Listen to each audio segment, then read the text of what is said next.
Hello everyone, we are here in Mexico City at EmTech Digital, the conference organized by MIT Technology Review around artificial intelligence. And I have the great pleasure to be here today with Beena Ammanath. She is the CEO and founder of Human for AI. So Beena, tell us a little bit about the challenges around AI. Cecilia, firstly, thank you for inviting me. It's great. It's a pleasure to be with you. So there are quite a few challenges, but I also think of it as a lot of opportunities for us to actually drive changes for humanity.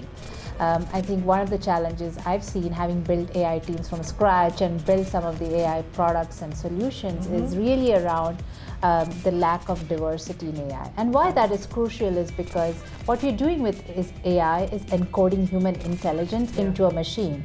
And when we all have biases. As humans, we all have our own biases, but when you encode it into a machine, it can get scaled to a huge proportion. So if we don't have different perspectives, different types of intelligence encoded in that machine, I worry that AI will go rogue. So that's why for me, I think the biggest challenge I see is the lack of diversity, the lack of not having enough women, enough minorities, enough people from different professional backgrounds, different economic backgrounds, as part of the process of designing, developing, and scaling out AI.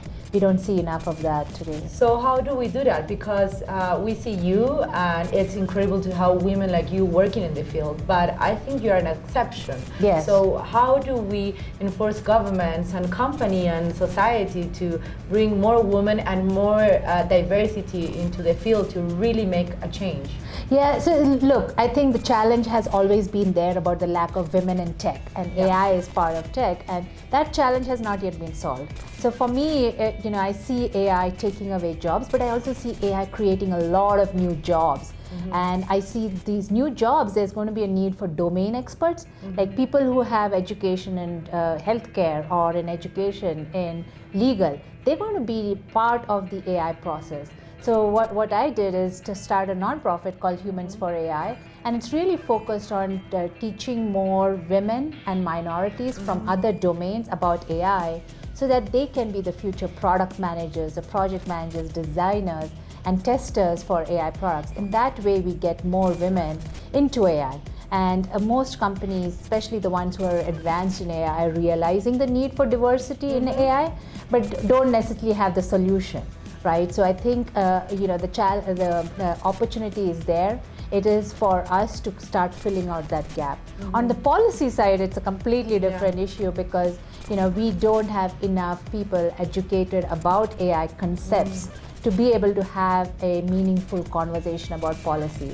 So in addition to get diversity into AI, we need to educate our policymakers about AI. It has to be a strong bond between tech and policymakers to come up with the laws around the ethics of AI. And that was my next question, is what are the skills that we need to develop, and mainly the people that are making decisions, are designing policies that will make an impact. What are the skills that they need to learn to really thrive on the field and to design AI or these policies with a positive impact for society? Yes, and that's such a great question. I think you don't need to have a PhD in machine learning or AI.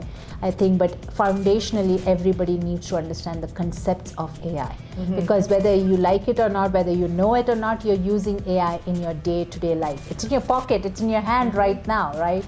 And it's very important for every individual who has a smartphone to understand what is that capable of, what is AI capable of.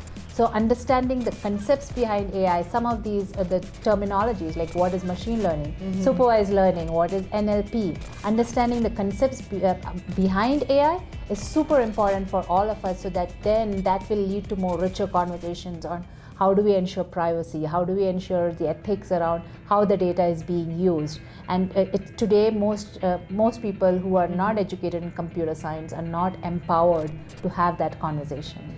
To finish, do you think that our future around AI will be a bright future, and how do we work towards that? Absolutely. Look, I am an AI optimist. I think AI holds, insurmountable opportunities for all humans. It's going to help us take to the next level. It's going to create the next Renaissance era. by freeing us from the mundane, boring tasks. But that also means we need every human being involved in this process, aware of this process, influencing and shaping this process. And I absolutely see a very bright future as long as we get everybody on the same page. Beena, thank you very much. It was a pleasure to have you here. Thank you, Cecilia.